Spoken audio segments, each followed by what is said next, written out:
एक बूढ़ी माँ की दर्द भरी कहानी। 75 वर्ष की उम्र में सुलोचना देवी की याददाश्त काफी कमजोर होती जा रही थी।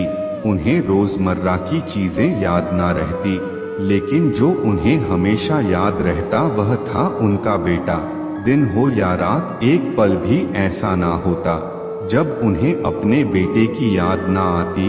और दूसरी तरफ बेटा था जो साल भर में एक आध बार अपने माँ को फोन कर लिया करता और 1-2 मिनट से ज्यादा बातें भी ना किया करता।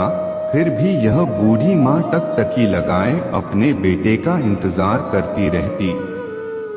एक दिन बेटे का विदेश से फोन आया। हेलो हेलो, सुन रही हो ना माँ? अनिल बोल रहा हूँ। तुम्हारा बेटा, कैसी हो माँ?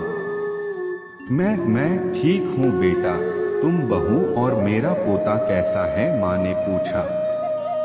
सब अच्छे हैं माँ, मैं अगले हफ्ते गांव आ रहा हूँ माँ, तुम्हें लेने। अब हम सब साथ में ही लंदन में रहेंगे माँ। तुम्हारी बहू कह रही थी माँ को यहाँ पर लेकर आओ, बेचारी अकेली वहाँ परेशान होती होगी, बेटे ने कहा। बूढ़ी माँ की सूखी आंखें आंसुओं से भीग गई। उसके कमजोर शरीर के नस नस में खुशी की लहर दौड़ गई।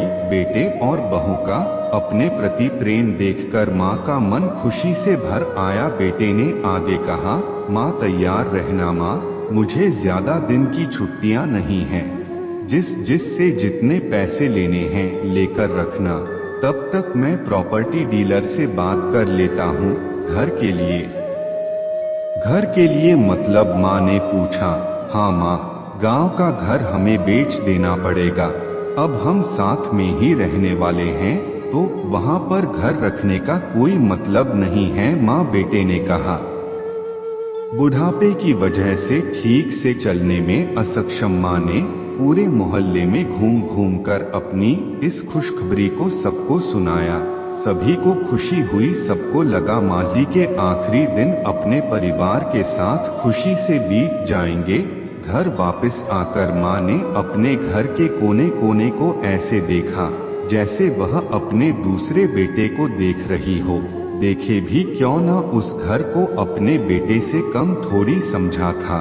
अपने पति के साथ 40 साल यही तो बिताए थे, लेकिन अब मजबूर थी बुढ़ापे के आखिरी साल बेटे और बहू के साथ बिताना चाहती थी। दिल पर पत्थर रखकर घर बेचने के लिए माँ तैयार हो गई। आनन फानन में बेटे ने घर को आधे दामों पर बेच दिया। माँ ने ज्यादा नहीं, लेकिन जिन चीजों से दिल लगा था उन चीजों को समेटा और बेटे के साथ टैक्सी में बैठकर एयरपोर्ट के लिए चली गई। एयरपोर्ट पर आकर बेटे ने माँ से कहा, माँ तुम यहाँ बेंच पर बैठो, मैं सामान और बोर्डिंग पास की जांच करा कर आता हूँ। वहाँ वक्त लगता है और खड़ा रहना पड़ता है, तुम्हें तकलीफ होगी, तुम यही आराम करो। मैं यूँ गया और यूँ आया। माँ बेंच पर बैठ गई और बेटा अंदर चला गया। काफी समय हो गया बेटा वापस नहीं लौटा। माँ सोचने लगी, ज्यादा भीड़ होगी इसलिए देर लग रही होगी। अंधेरा होने को आया, अब तो लोगों की चहलकदमी भी कम होने लगी। माँ को अब चिंता होने लगी। एक कर्मचारी ने आकर पूछा, किससे मिलना है माजी आपको? यहाँ पर क्यों बैठी है? डरती हुई आवाज में सुलोचना देवी बोली, मेरा बेटा अंदर सामान की जांच कराने गया है, लंदन जा रहे हैं हम। क्या नाम है माजी आपके बेटे का?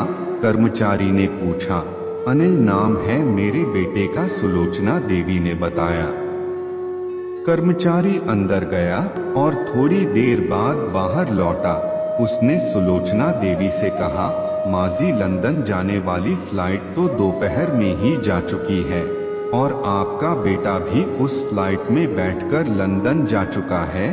अब आपके यहाँ बैठने का कोई मतलब नहीं है, आप भी अपने घर चली जाइए। क्या वो जा चुका है और मैं घर जाऊं? माँ की आंखों से आंसुओं के सैलाब उठने लगे। जैसे तैसे माँ घर पहुंची, जो अब उसका था ही नहीं, बिक चुका था। वो वही बरामदे में तुलसी के पास सो गई। घर के नए मालिक को उस पर दया आई तो एक कमरा किराए से उसको दे दिया। पेंशन के पैसों से खाना और किराए का बंदोबस्त हो जाता था। दिन बीतने लगे। कुछ दिनों बाद घर के नए मालिक ने सुलोचना देवी से कहा, माँ जी, आप अपने रिश्तेदारों के यहाँ पर जाकर क्यों नहीं रहती हैं? इस उम्र में आपके लिए वही अच्छा होगा। अच्छा तो होगा, लेकिन अगर मेरा बेटा वापस आया तो उसका ख्याल कौन रखेगा? मेरा बेटा बहुत भोला है, उसे अपना ख्याल रखना बिल्कुल नहीं आता। मैं कहीं नहीं जाऊंगी, क्या पता कब उसे मेरी जरूरत पड़ जाए, माँ ने कहा। दोस्तों, सच बता रहा हूँ, माँ की ऐसी बातें सुनकर मेरी आंखों में आंसू आ गए। किसी ने सच ही कहा है, पूत कपूत हो सकता है, लेकिन माता कभी कुमाता नहीं होती। दोस्तों, आप सभी से हाथ जोड़कर विनती करता हूँ, अपने माता पिता की जितनी हो सके सेवा करना, उनके साथ कभी बुरा बर्ताव मत करना। अगर कहानी अच्छी लगी हो तो चैनल को सब्सक्राइब जरूर करें।